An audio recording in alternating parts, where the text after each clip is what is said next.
What does it take to walk toward the bomb when everyone else is running away? Today's guest, Barry Black, spent more than 31 years as a special agent with the Federal Bureau of Investigation, serving as a master bomb technician, a SWAT sniper, and an instructor. Barry responded to some of the most high-profile cases in modern history, from Waco to the Oklahoma City bombing to Ground Zero after 9/11. He's trained elite units around the world, testified before Congress, and recently chronicled his experiences in his memoir, Hazardous Devices. But this conversation isn't just about explosives and tactical operations. It's about maintaining composure under pressure, decision-making when seconds matter, and what really happens when it means to run towards danger. Welcome to Season 3 of the Truth Be Told podcast. Don't forget to follow and subscribe and give us a rating on your favorite streaming platform. Stay with us all season. You're not going to want to miss this. This is the Truth Be Told podcast, where we unlock the secrets of strategic communication.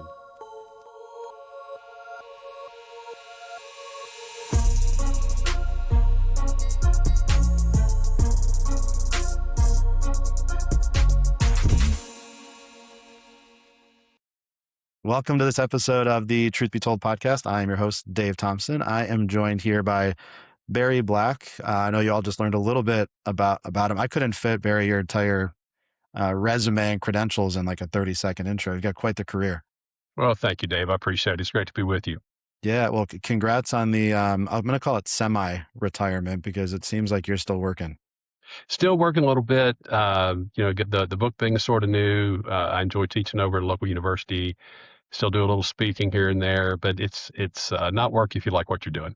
Yeah, I think it's really cool. We'll talk about the book a little bit later, but just so people know, Barry pushed out a book here, Hazardous Devices, a memoir of an FBI bomb technician, accountant, and sniper. Which, good job on the title. But you've earned nothing it. I did. That was all the publisher. I'm not that creative. I love it. I think it's such a cool concept, and I want to talk about that as we get through the conversation because, even just trying to remember what happened over a 30+ year career can be difficult, but then trying to convey the message of some of the experiences you've had have had to be an interesting experience. So we'll get into a little bit of that.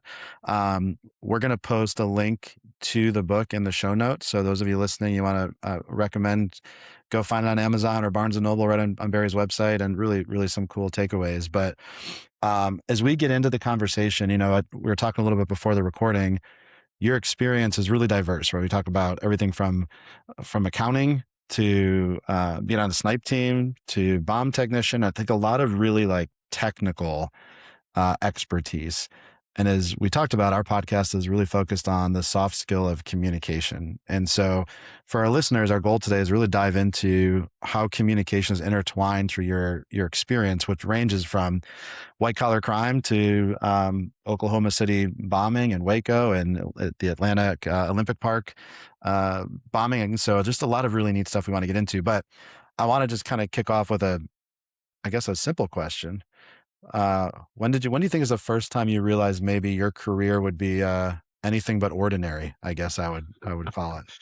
Well, I wanted to be an FBI agent since I was a kid, and it's I guess still not easy to get into. They say about 94 to 95% of applicants are not accepted. So I was aiming kind of high as a 10-year-old kid in Homewood, Alabama, but it worked out for me. Accounting was just means to an end. I was in engineering first, never really wanted to be an accountant, but the Bureau was hiring accountants. So that was going to be my ticket in. So I changed degree fields, got that degree. And because of that specialty, I got in at the age of 24. So I was really pretty young, hadn't seen much of the world. And I really had no idea what to expect. And it turned into be a pretty wild ride. Yeah. So when you are trying to get in the FBI, and there's a lot of people listening right now that we've got a lot of investigators in the public sector that try to and want to move into the corporate and kind of civilian world at some point, and then vice versa. We've got a lot of people in the either students or people in the private sector looking to go into law enforcement. And either way, no matter what your career path is, it sounds like you learned young that you might have to adapt a little bit to achieve your goals. What was that process? What was that like for you? Well, adaptation is key. Sometimes life throws you curveballs. You have to just take them and move on. Sort of dedication to that objective becomes important.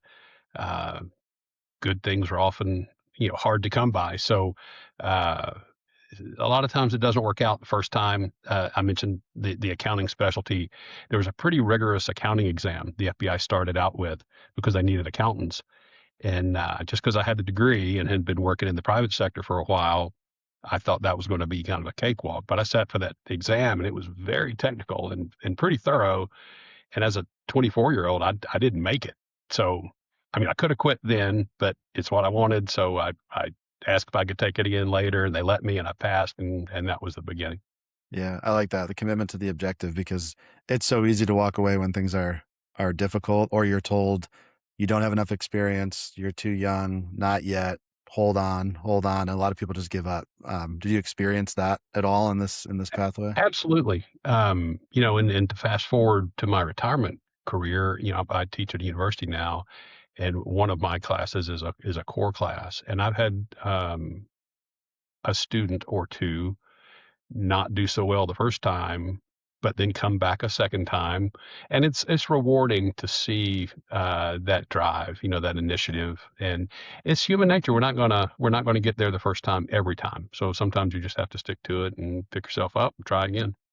So when you get into the FBI, you're in your first role, is it mostly white collar crime? And what does that look like? Like what was if you can remember to the early days, what what kind of did your day to day look like? What types of cases are you being assigned?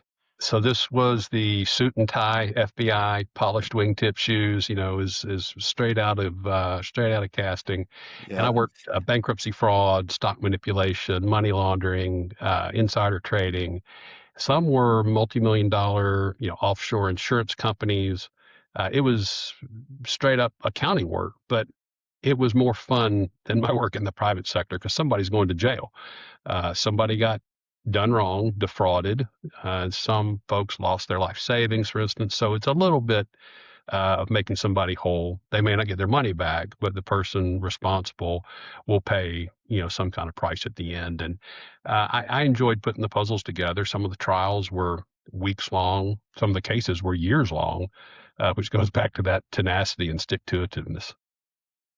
Those types of cases, I imagine every case, and we'll get into some of these when we talk about communication, right? When people think, um, I'm sure when I think, accounting or financial crime, I'm picturing somebody with knee deep in Excel spreadsheets and 3-inch binders full of data, and there's not a lot of conversations happening. But I know that's not the case. So let's talk about how communication played a role in some of those cases. Communication is critical. Now, I was doing that before we literally did not have computers. So there were 3-ring binders and Right. ledgers. But some of these cases were complex. Multiple companies, shell companies, offshore companies, and they were designed. Some of the subjects were attorneys and CPAs. They were very well versed in how to cover their tracks. So the communication piece was finding somebody inside that company that knew what happened but was willing to tell you. There were a couple of cases actually referenced in the book where I was able to talk with the comptroller or the chief financial officer, and you kind of have to know who has the cards, right? So I'd done my homework, knew where they had some liability, criminal liability, got them away from the group. We had coffee at an IHOP in one instance, and I just told this guy, he's an accountant, I'm an accountant. I said, look, I think this is what happened. Here's how I can prove it. You've got a couple of options, and let's talk through it, see what you want to do, your way forward. And this one guy had a complete set of second books. He kept actual records that proved all of the illegitimate transactions. That's exactly what we needed. But you have to develop that rapport on a personal level. They have to know they can trust you and what you say you're going to follow through with. So that the personal part is critical in these interviews, even in accounting. It's nice to have an organized criminal that self documents. That's Right? helpful. We're accountants. We can't help it. That's what Right. we do. Right. Well, I think I like that piece about rapport. Like, I think as we will get into some of these other kind of domestic terror incidents that you responded to, when we talk about white collar crime, thinking about the motivations that people have. and probably empathy you had to have in interviews, whether it's an informant or it's a suspect. But if you could maybe think of what were some of the major motivations outside of just greed, right? Because people think people are stealing money because they just want more money. But I'm sure there's other reasons people got involved in some of these white collar crimes that weren't maybe as selfish as that might seem on its surface. Sadly, I'm going to respectfully disagree. Most of it is just greed. Yeah, It's just flat out greed. The types of cases I worked in, these are pretty large, relatively complex cases. We did the occasional wire fraud, mail fraud, which were pretty simple to prove. Um, but most of it, by definition, in financial crimes, they're after money. sure. And, why they need that money. Sometimes there were some, relatively sad stories. Some were true, some were not. And you have to, trying to glean which is which. But the more complex cases, sadly, it was just based on greed. Now, these accountants, the comptrollers I mentioned, they got involved, and then it's this slippery slope. They got in so deep they didn't know what to do, Yeah. and then they couldn't reveal it, or they would go to jail. So I was able to talk them through that, which brings us back to communication. And they realized it was probably better to ally with us than stay with this sinking ship. Yeah. I think that's more where I was going. I mean, the greed part, no matter how much somebody makes, it's never enough, it seems like for some people, right? So that's going to continue to drive. But I was more curious about these maybe mid-level people where they're getting involved because they're almost forced to get involved. There's some peer pressure. There's a simple opportunity, and then all of a sudden they're in 3 years deep, and it's like, uh oh, I'm so involved in this now. How do I get out of it? Exactly, Dave. And another investigation. It's a pretty complex case, multi-state. This guy owned a bank, and by virtue of the fact that he owned the bank, relatively small bank, all of the employees were basically beholden to him. And these were smart people, but this was their livelihood. And they realized what he was doing wasn't quite right, but it was basically do it or go find another job. And back in the 80s, during the oil bust in Oklahoma, jobs were hard to come by. And a lot of these people, kind of mid level people, realized what they were doing was unethical and actually illegal, but truly they felt bad about it. So when we interview people, part of the face to face part is you can see that in their eyes. Like they're almost glad you're coming and they want to tell you, Yeah. but you just have to get them away in a kind of a safe space. I actually had one of the mid level bookkeepers say, go look in this one file drawer in this one room. And that's all she would say. But in there was the list of these, Mm. financial atrocities. So, yeah, you have to get to the right people and ensure that they can trust you and they'll end up telling you the truth. It's very Wolf of Wall Street feel. Yeah. Maybe, yeah. I had Jerry Williams on a podcast. I'm not sure if you know Oh, Jerry. she's awesome. She's great. Yeah. And so we talked a lot about how media depicts some of these investigations versus what reality looks like. And so that, I guess, my last question then, kind of relative to that and the financial crime, is you got a lot of other agencies or associations that I'm sure are involved in this. So I'm thinking SEC, you got the IRS, got the FBI, maybe Secret Service if you got counterfeit issues. So how does that work, correct? Because if people are just watching a movie on some kind of case like this, there's this battle all the time of, whose badge is bigger. But in reality, what does interagency cooperation look like? Dave, it comes down to the people, right? It comes down to the people and personalities. If you treat people poorly, you're not going to get a good response. Each of the agencies you mentioned, I worked very closely with and very well. Multi-million dollar case, worked with Secret Service because it involved fictitious instruments, not counterfeit, just fake instruments. We worked quite well together. IRS, I had a case on unsolved mysteries back in the old Robert Stack days. It's been reinvigorated now. But an IRS agent and I flew to California to the studios and did the show, which resulted in the arrest of the two fugitives.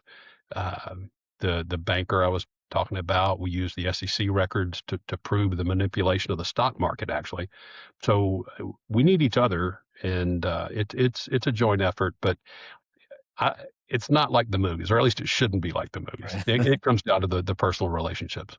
That's really important. We've got a lot of listeners that are, and no matter their profession, right? We got some people that have nothing to do with criminal justice or investigations that listen, but at the end of the day, to be successful at in a personal life or in a professional life is being able to work with other people. And in this context, deal with a lot of people that have to work public to private relationships, meaning a corporation might have to work with the law enforcement agency, or um, an operator might have to work with human resources to get something done. But especially in financial crime, we've got a lot of listeners that might work at financial institutions, banks, credit unions, and they're working with their law enforcement partners. And there's always seems to be a bit of an obstacle about information sharing, obviously, to protect the interest of the clients of the Sure. private sector company. But and the same thing in the retail space. We got a lot of investigators that work on organized crime cases, and law enforcement wants to help solve the case. Private sector sometimes has some obstacles in sharing that information. But in your experience, because clearly a lot of probably private sector interaction at that time, what I mean, do you credit that again to the relationship of the people, or what helped make those partnerships most successful?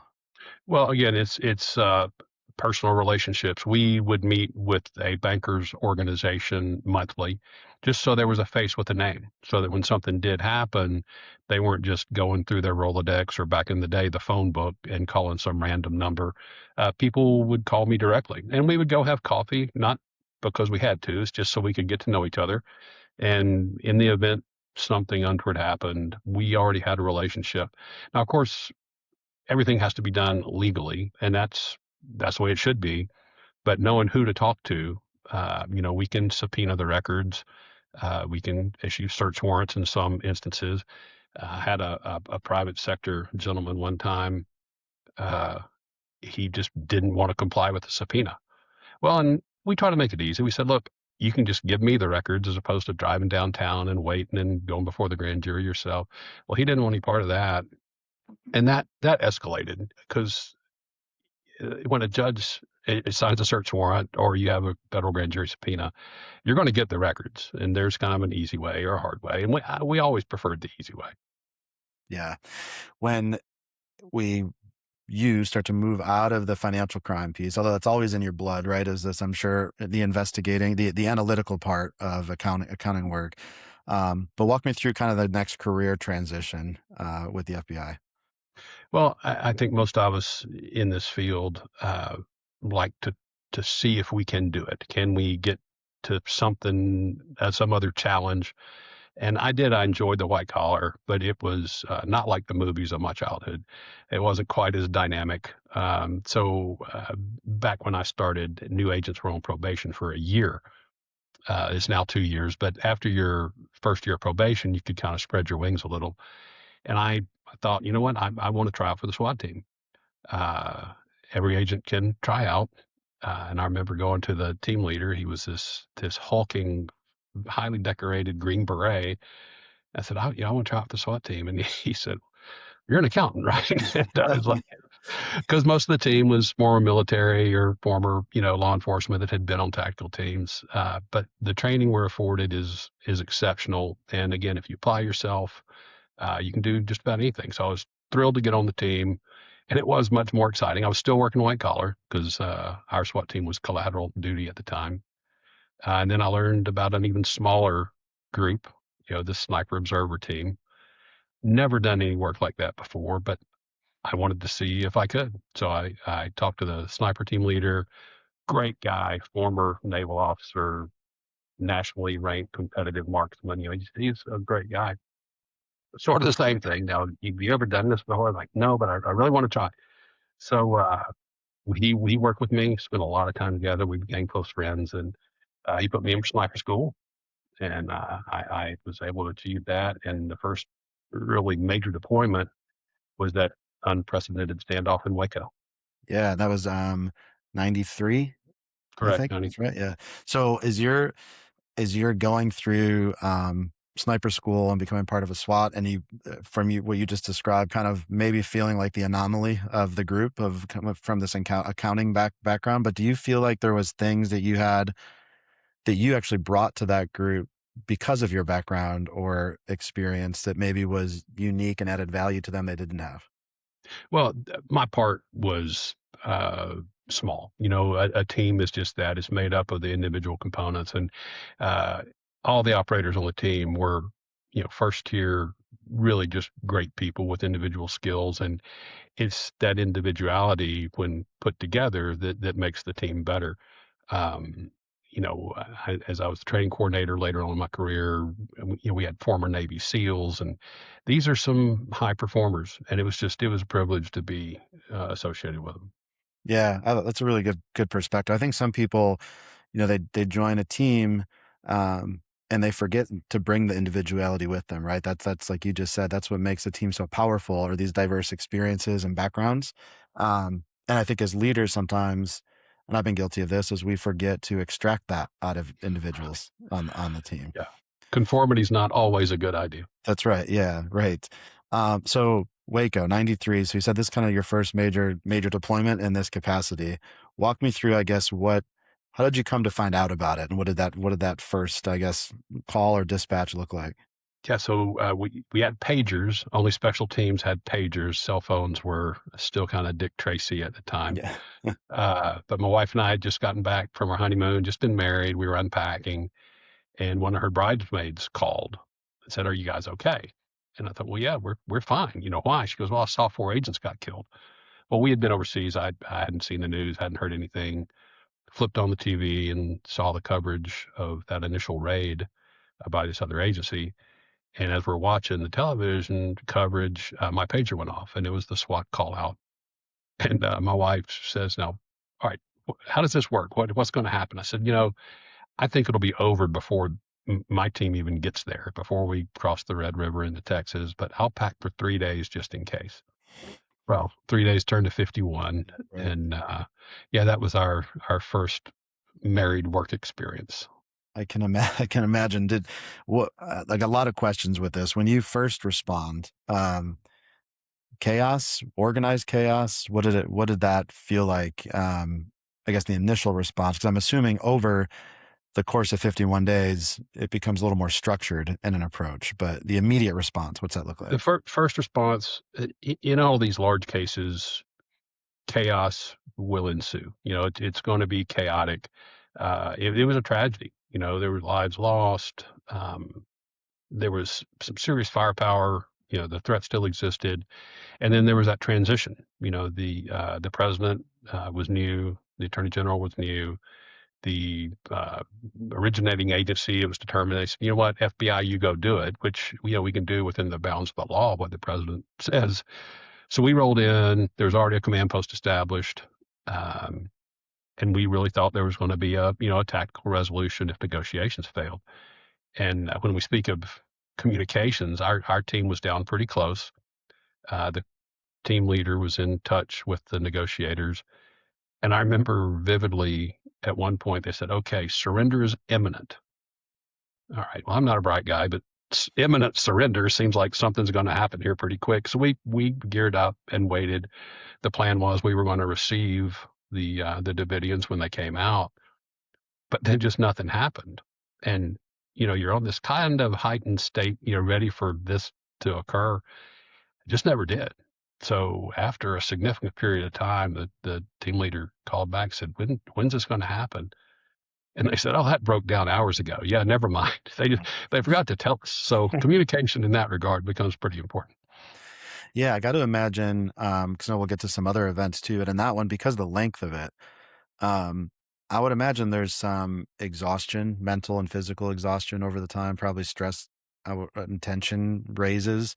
How do you balance as a leader in communicating that aspect? Where you don't want to over communicate, or maybe you do. You don't want to have these gaps like you just referenced. So is there any lessons from that experience on how to make sure a team stays fresh and engaged and fully transparent without feeling like you have to update them every 5 seconds on what's going on? Right. Well, training kind of tamps down the chaos. The chaos is going to exist, but if you train, particularly as a unit, a cohesive team, then there's trust established there, and just inane chatter, talk for talking is really kind of counterproductive in a tactical situation, at least. You need that big picture, and everybody needs to know what their little part is. but 51 days is an extensive law enforcement operation. That's a long time, and as a leader, you have to consider the welfare of your team. Um, stress and the sleep. We're working basically a 12-hour shift with an hour brief and debrief after, so it's a 14-hour day, and somebody's on that rifle. I was the sniper at the time, a sniper. So it's a 24-hour operation. So what that requires is more resources. And the FBI does a great job managing large scenes. So we just brought in other teams. That's why the Oklahoma City team was called in. We were a mutual support team for Waco.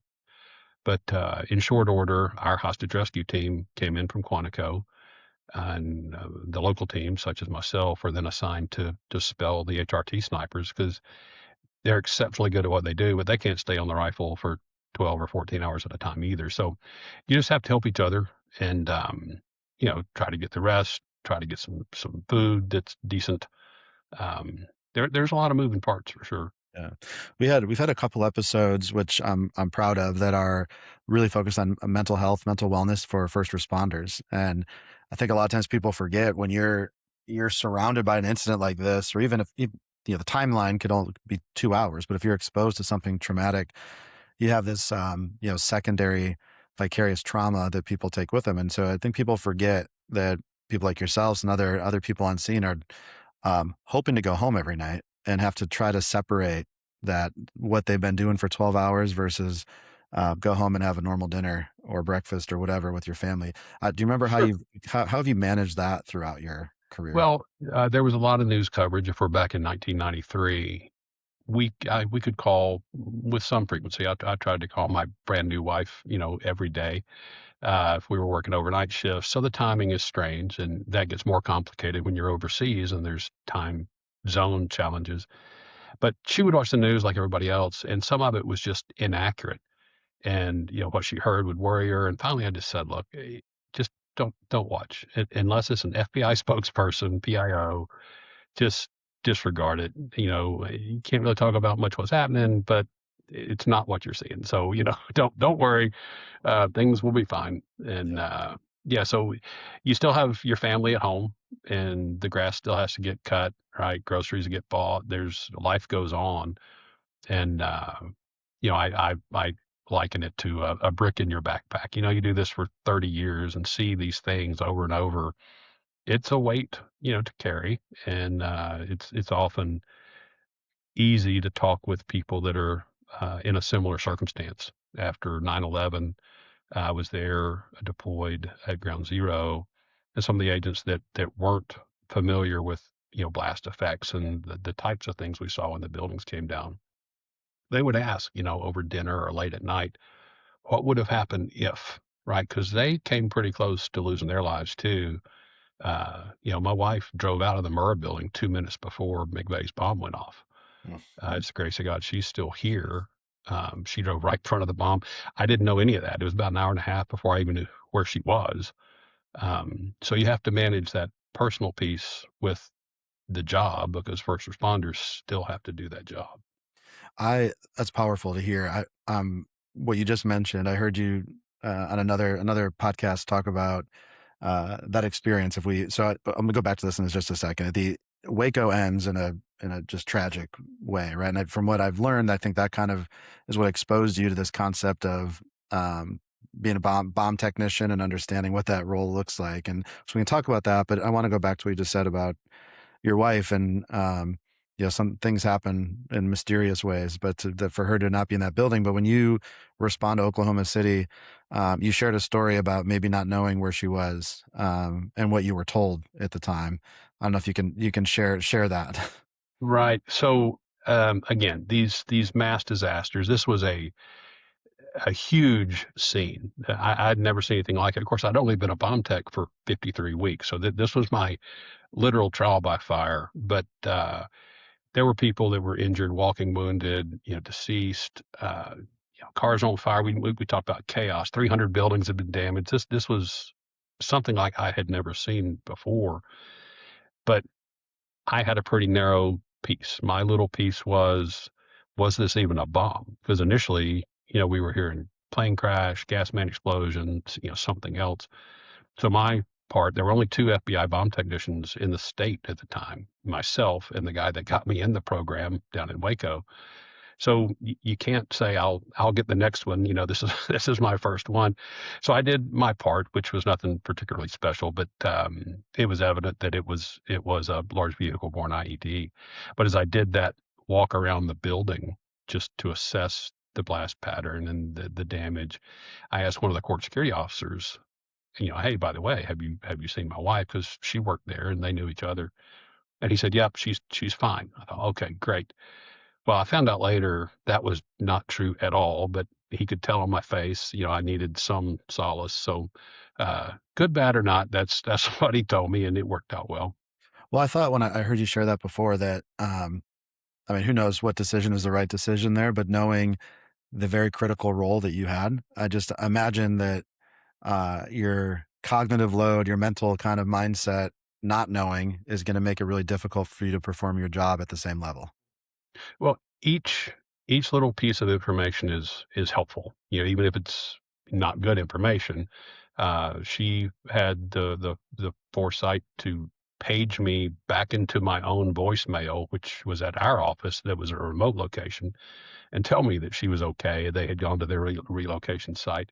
But that was about 90 minutes later. So there Yeah. was that about 90-minute break where I was told she was all right and assumed that was the case. And I'm, of course, Yeah. thankful it worked out that way. So I'll back up because I referenced this, but maybe you can expand on what you experienced at Waco that led you into the idea that, hey, this is another field I might be interested in. So April 19th, 1993, negotiations failed, and there was a huge fire. Just it was the plains of Texas, right? It's windy, it's flat, and this enormous compound just erupted in flames. It was like a match going up. And what we learned later was there were three simultaneous fires. Fuel had been spread throughout the complex, and it was going to burn. But my team went down while it was still smoldering, and to secure the scene and for transparency, the Texas Rangers were going to come in, which great idea. So I met a couple of men I hadn't seen before. They were walking towards the crime scene. So I said, now hold on, who are you guys? And one of them said, well, we're FBI bomb technicians.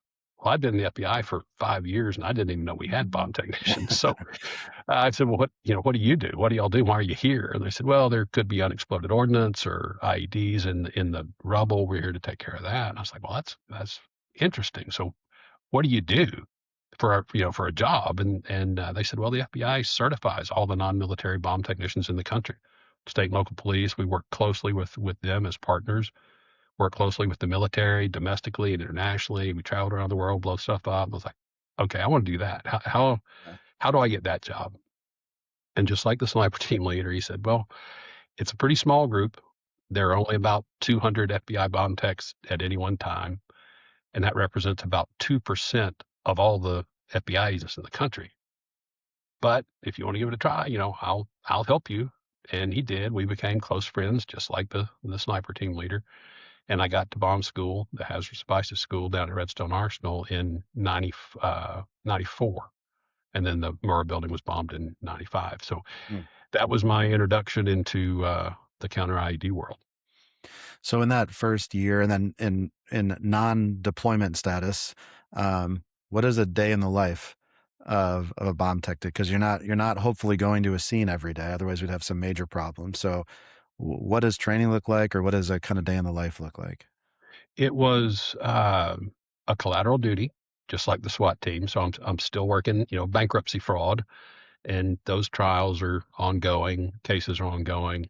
And we had SWAT training and then sniper training on top of that, and then the bomb stuff. So this was before the days where we had robots and digital X-ray. It was a lot of more manual tools, and there's a pretty high degree of training you have to stay on top of there. So I was juggling kind of three balls at that point, and eventually, well, the world kind of changed. Terrorism became a thing, so I left the accounting behind. And then there's a very small margin for error between the tactical sniper thing and being a bomb technician. So I stuck with the bomb tech mission, um, and that was for me a great choice. uh, as I said, things were changing. The FBI developed the Joint Terrorism Task Force. I was on that, on a worldwide rapid deployment team. It's you see it on TV as the fly team. So I assisted them with training, and then got picked up with the State Department's anti-terrorism assistance program, and trained and assessed counterterrorism units around the world, and was a sensitive site exploitation instructor for NATO with so teaching soldiers. Pretty cool. Yeah, it was unbelievable. But again, just opportunities. Nothing really I did special. I was just sort of in the right place, the right time. I think you did a lot of special stuff from where we're going. That's pretty incredible work. So when you respond to an active scene and you're fulfilling the bomb tech role in that capacity, not that you can teach us all of that in the next 30 seconds, but what does that actually look like? Like what are some of the tasks that you're doing when you arrive on scene, and what does that process look like? Well, the first thing is just control the mayhem, right? Depends on the size of the device. If the bomb, the device has gone off already, that's a post blast situation. But ideally, we get there in time before detonation, and then it's a matter of just managing the chaos. We work very closely with our state and local partners and our military partners, K9s. It's a pretty big footprint, but you just have to assess the situation, and each is individual, what assets you need. But you need to make these decisions pretty quickly, right? Particularly if you're there before detonation, because you don't know. We had a case once, actually had a lot of our scientists in town for an advanced electronics school, counter ID electronics school. Got a call about midnight. An Air Force recruiting station had been bombed about 100 miles away. So I went up there. It's the middle of the night, and we discovered in the post blast search this piece of electronic circuitry that I didn't recognize. Well, it was nice to have a PhD, in physics and Right. electrical engineering. So I sent him a picture. I said, "What is this?" Came back immediately. That's it's called an operational amplifier. So, all right, I'm an accountant. What does that mean? Right. He said, "Well, it's a time bomb. It's a digital time bomb." Well, good to know, because we found two more, Mm. and you can't. It's not like the big Wile E. Coyote bomb with the hand moving around. These are digital, so you don't know if it's counting down internally or not. And that little bit of information, that communication piece, was critical in our decision on how to render those two devices safe. And we did prior to detonation, and arrested the culprit, I think within like 72 hours. That's fascinating. I mean, so I always wondered that too, like um, in a post blast situation. So like Oklahoma City, 9/11. Um, I know you again responded to it. It seems like everywhere you went, there was some incident that happened. So you got to be Yeah, careful where people you're. don't travel with me anymore. I Oh, don't know where that is. in Atlanta at Olympic Park. But when these things happen, there's all to me, it's the balance of public safety, but then maybe public interruption might be the best way to say this, because I don't think people realize how long after an incident there's still an active investigation to not only to figure out what happened, but to see are there other imminent threats that we need to be aware of. So what I know that's different for every case, but what does that look like? Like when the media turns off, all right, this case is over, this incident happened, now we're grieving. Is there still people in your role investigating for the next, weeks, months to see are there other threats relative to this? Well, absolutely. Other threats, secondary threats, or third, tertiary level threats, other co-conspirators. The Oklahoma City bombing, for example. We had McVeigh and Nichols in federal custody very quickly, but we expended 1,008,000 man hours on that investigation. Mm. So having somebody in custody is one thing, and that makes the news because some people call it a perp walk or whatever it may be, and that's some good imagery. But proving what happened beyond a reasonable doubt, which is our standard and is a high burden, is difficult. So you have to cross all the T's and dot all the I's, and that is the job. And sometimes it's extremely time consuming, but that's what should happen, because we want to make sure we get it right. When you think about co-conspirators for these cases, and again, my in my scope, we're always focused on the interview, right? So it's intelligence gathering, through the human side. So it's confidential informants or interviews or interrogations, and maybe people are implicating somebody else or giving you information.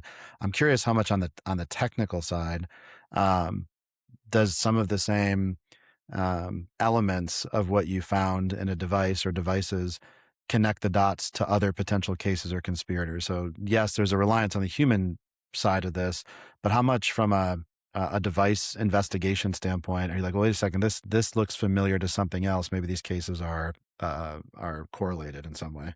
Well, that's a tremendous part of it. In the Air Force recruiting station case I mentioned earlier, we had the subject in custody before we had these other two time bombs rendered safe. Well, not that you would necessarily believe every word, but information from the person that built it can help us. So at a remote site, I had another FBI bomb technician interviewing him who was relaying that information to me real time.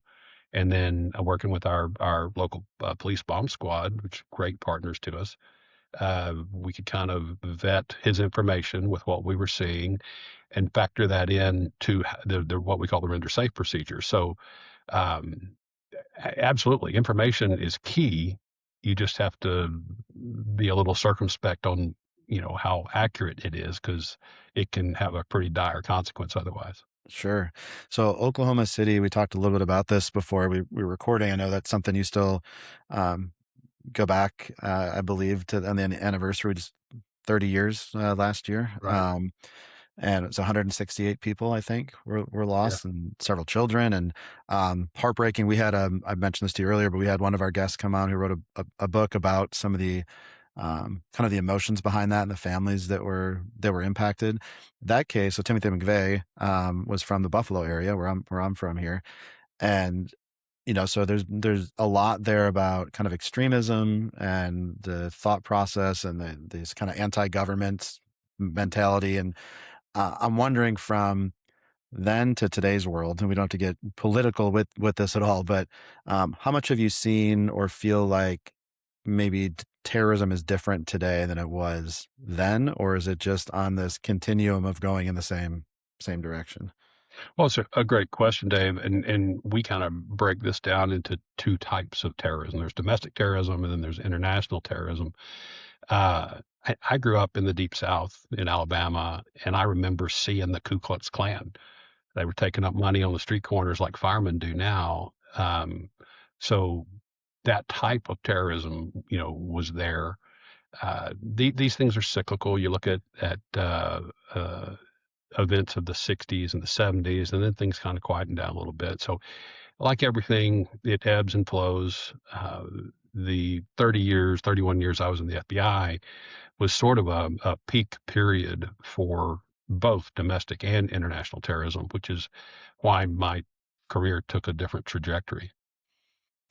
Yeah, and so in the second half, I guess, of your career, you mentioned 9/11. You mentioned we talked a little about Atlanta. Um, all these different incidents. The other thing that always, I'm sure, if I was in your shoes, would frustrate me, but the amount of I don't know, social media warriors or outside investigators that have all their own opinions on what happened at these events, but aren't there realizing how much work is going into investigating what really happened. So when you see people with conspiracy theories and all this kind of crazy stuff, and you think, what do you think to yourself? I guess let's put it that way. From the work that you put in, knowing how we're investigating this, and we've got some tangible evidence that shows something, and then you've got crazy thoughts outside of that, maybe that don't that conflict with your work. How does that impact your thought process at all, if it does? Well, I came to realize early on some people will never be convinced of the truth, there's a trust factor, but physical evidence tied with testimonial evidence is pretty hard to overcome. That beyond a reasonable doubt. That's not all doubt. It's reasonable doubt. And I remember after the Oklahoma City bombing, there was a person who claimed to have some proficiency, and he declared that there's absolutely no way a single device could have done that kind of damage. Well, we know what a device that size can do, and I testified We didn't want to recreate this bomb, but the British had done some studies on a device that was effectively identical.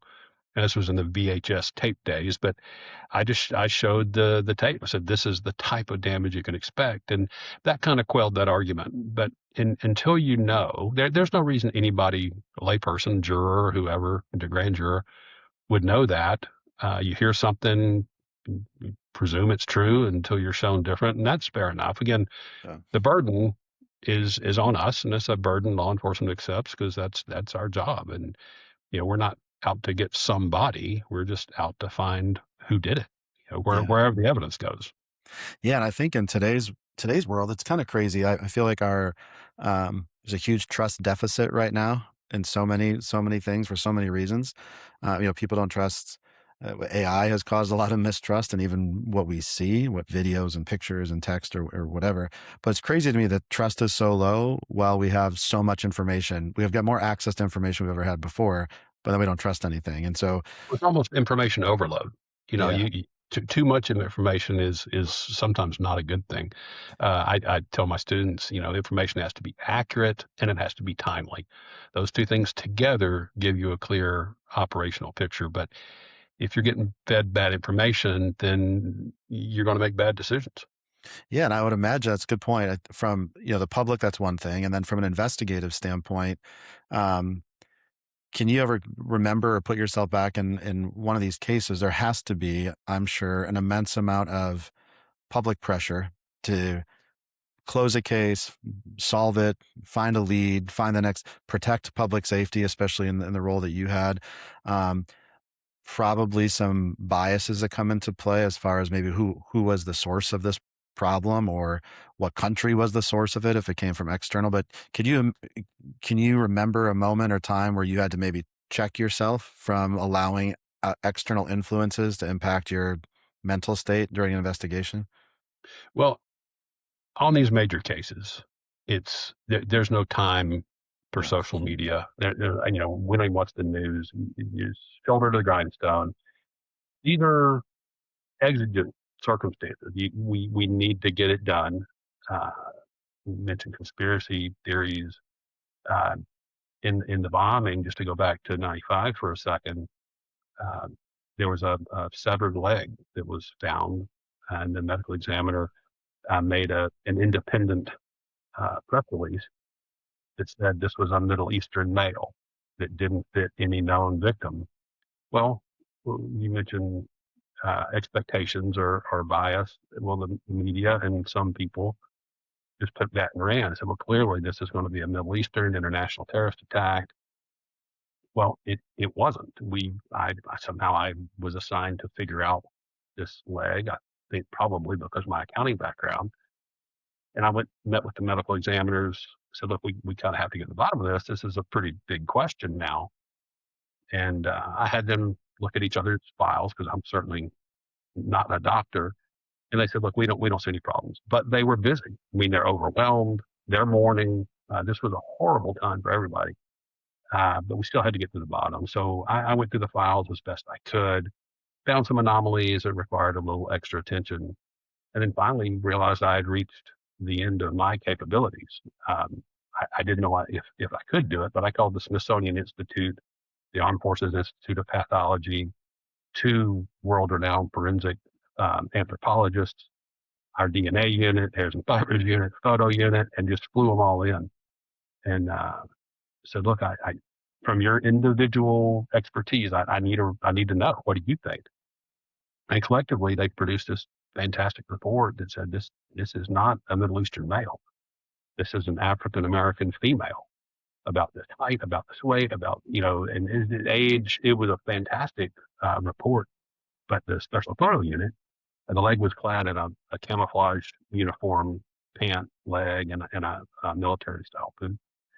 They were able to raise a single letter and four numbers on the inside neck of that boot.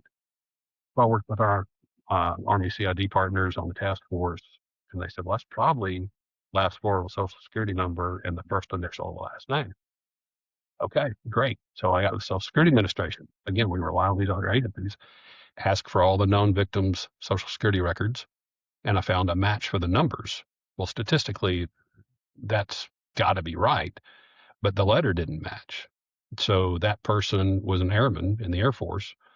Talked to the Air Force Office of Special Investigations, had that personnel file sent over. African American female, right height, weight, age. She had enlisted under her maiden name. That initial did match. And then DNA was in its earliest stages, but we were able to get a DNA match and matched her finger or footprint to the print on her birth certificate. So that conspiracy theory, you can't ignore them if they're viable. I mean, Elvis is dead. I liked Yeah. Elvis, but he's just not here. But these types of things, you have to investigate and put those things definitively to bed. Um, it's just that's the kind of effort that's expended in these major cases, and no stones left unturned. It's a great example. There's too many people, they want information quick, but not reliable, right? You kind of talked about that a couple minutes ago is sometimes now we got information overload and we're looking for who gets us information the fastest versus the most credible. And when you Exactly. run with that, it's really difficult to turn the clock backwards. So I want to make sure just to ask you one or two last questions here about your book because I could talk to you for hours, I'm sure, about some of these stories and examples and the moments you've gone through. But putting it all into words and a story for people to read and feel like they've been a part of the experience, what was that like? What was that process like? I'll say it was almost cathartic a little. I I wanted to be an FBI agent since I was a kid. Some people want to be jet pilots or NBA stars. This is just what I wanted to do, and my friends knew it. Childhood friends. So when I got my letter to Quantico, one of my best friends said, "Look, I know you too well. You're going to forget all the cool stuff. So just start writing it down." And that was good advice. So when I was flying somewhere, I got to travel and work on every continent but Antarctica, and there were some 30-hour transits to and from some pretty exotic places. So I had a lot of time, and I would just write it down until we got a laptop. Then I would type it out, and I had these kind of separate, disparate notes stuffed in briefcase or the drawer somewhere. But once I retired, I thought maybe I ought to string these together. Just really, I thought my son might be interested one day, or his kids if he's not that interested. And it it was sitting in the drawer. I was approached just kind of randomly by a publishing company to write a forensic science textbook. That's what I do now for the university. I said, well, how about this? I've got this compilation of kind of oddball stories, uh, food stuff, travel stuff, weird things you see in different places, and FBI cases. And really, much to my surprise, they liked it and published it. It turned into this. Well, I think it's congratulations. I know it's a lot to put that together and see Well, it in thank you. print is probably a pretty cool thing. And again, Hazardous Devices, memoir of an FBI bomb technician, accountant, and sniper. And we'll post that in the show notes. Thank you. We'll also post your website, so I know you do speaking engagements, and you're out there. You're what I really appreciate is you're out there teaching still and working on the next generation of professionals in this space. So appreciate that and you spending some time with us today. I'll leave you with one last question. If there's any last piece of advice that you would give to maybe somebody starting in that career field, looking whether it's an FBI, federal agency, or any kind of career or public safeties of priority. Any advice to the young folks starting that path now? Well, these jobs are public service, and sometimes they're underappreciated. But even the people that claim to be, anti law enforcement, they'll call you when they need you. You're that person that's going to show up on somebody's worst day. So it's sometimes hard to keep an open mind and understand everybody's got issues. But for a civil society, we need people that are willing to do this kind of work, and it's important and it's really quite rewarding as well. Yeah, I think that's great. I'll leave everybody with your words and your message there. I think that's wonderful. We'll post some links so you guys can. I recommend learn more about Barry, get his book, and learn more about some of the other kind of services you provide. But thank you so much for joining me today. I really appreciate it. I could ask you a million more questions, but I don't know if people want to It's listen my, to my me. pleasure, Dave. It Yeah, was great to speak with you. this was great. Thank you so much, and thank you all for listening to this episode of Truth Be Told. To help more listeners find our show, please provide us a rating, give us a follow, and share this episode with your colleagues. For the latest news and to engage with our guests, follow Truth Be Told on your favorite social media apps, and don't forget, we are available on all major platforms, including Apple, Spotify, and watch a video of this episode on YouTube. On behalf of our guests and valued sponsors, thanks again for listening to this episode of Truth Be Told.